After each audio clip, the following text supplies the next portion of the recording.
Bonjour, bienvenue dans ma bibliothèque. Nous sommes à Montréal le 23 janvier 2014. Mon nom est Bruno Lalonde.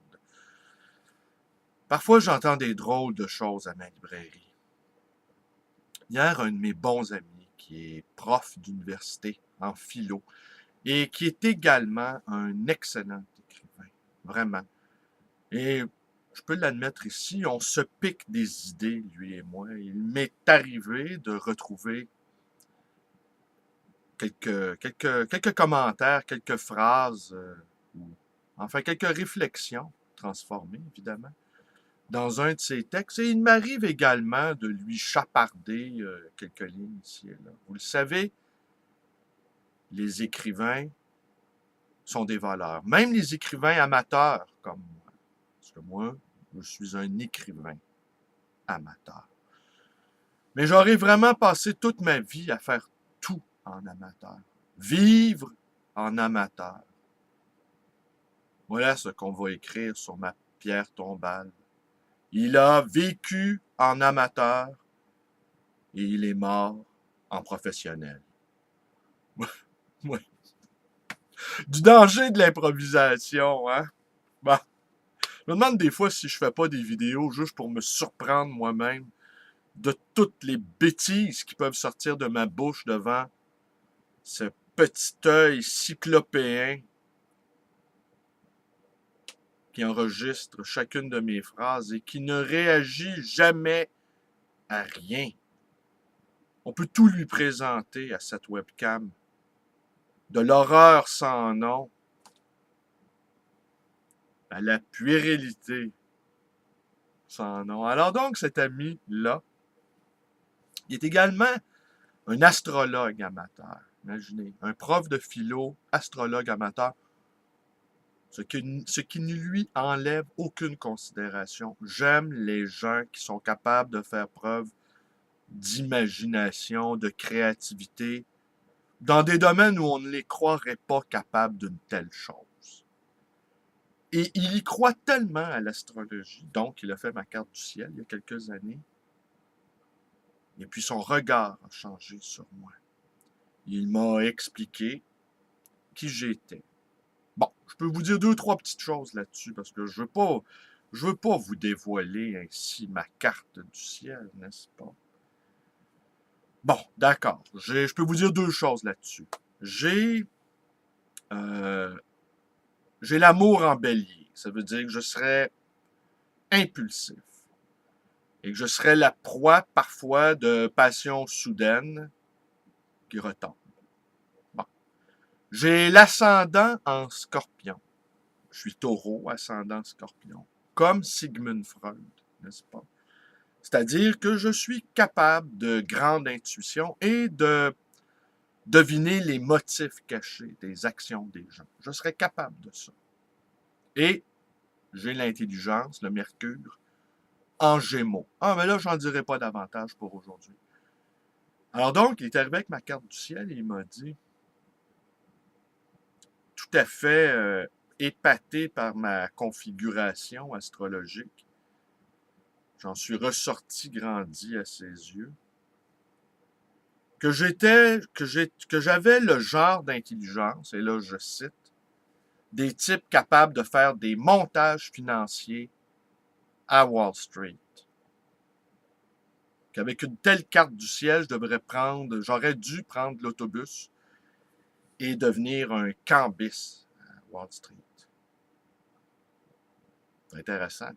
Alors, à la fois très ingénieux, à la fois un peu escroc, à la fois euh, intuitif et à la fois magouilleur, à la fois...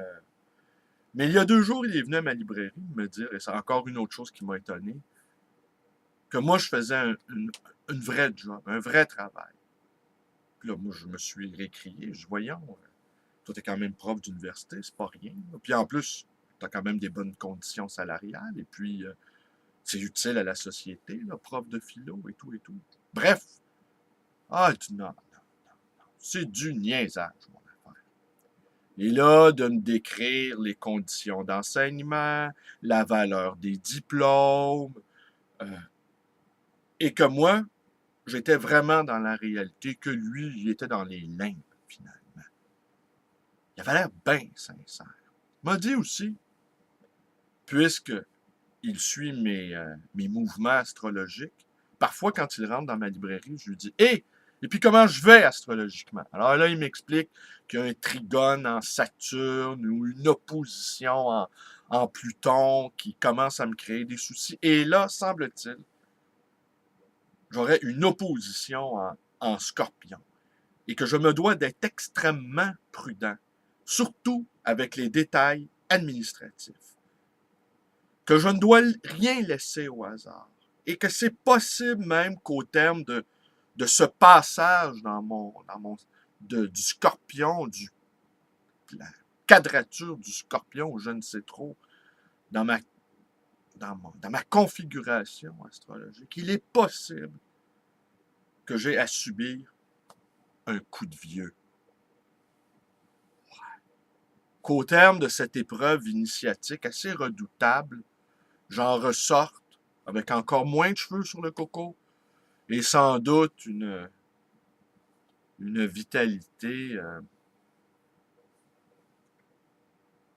Vous comprenez ce que je veux dire? Ah, c'est étonnant parfois les choses qu'on peut me dire. Quelques minutes plus tard, une cliente fort fortunée, qui a la manière, les patines, et même si je m'y connais rien en vêtements, je peux comprendre qu'elle ne s'habille pas au village des valeurs. On va dire que ça se voit. Et là, on devisait, elle et moi, benoîtement sur divers sujets d'économie, les actions, subprime et tout ça. Et elle me dit d'un ton d'initié, débonnaire, vous devez bien posséder quelques actions en bourse, comme tout le monde, n'est-ce pas? Et moi, de lui expliquer que non, et puis que, enfin, d'évoquer une gêne passagère, une petite difficulté passagère financière, que non, je n'avais pas d'action. Et là, elle m'a regardé, elle m'a dit, vous ne faites pas pauvre, pourtant. Vous ne faites pas pauvre, pourtant. J'ai raconté cette petite conversation à mon ami Michel Belis, là, qui lui-même a grandi, ou en tout cas qui a eu des membres de sa famille qui ont grandi dans BDV, c'est-à-dire BDV, bas de la ville, près du pont Jacques-Cartier. Et on se racontait tous les deux que les pauvres de notre famille, on mettait un soin vraiment particulier à ce que ça ne paraisse pas. Que les pauvres de notre famille faisaient attention à leurs vêtements. Ils en prenaient un grand soin. Il y avait une sorte de dignité dans la pauvreté. Il n'avait pas envie d'étaler ça au grand jour. Et des efforts considérables étaient mis afin de ne pas offrir cette image de la pauvreté. Alors, il faut croire qu'aux yeux de cette grande bourgeoise, eh bien, ma mascarade l'a vraiment éberlué, et de savoir que finalement, j'étais plutôt de basse extraction, eh bien là, bouleversé. Et à la suite de cette phrase sibylline, vous ne faites pas pauvre, pourtant, un long silence gêné a suivi. Le genre de silence que j'aime bien. Le genre de silence que parfois je prolonge sciemment. Un silence rempli de signification. Finalement, je me suis bien amusé à ses dépens, je pense. Alors maintenant, elle est obligée de revoir ses conceptions.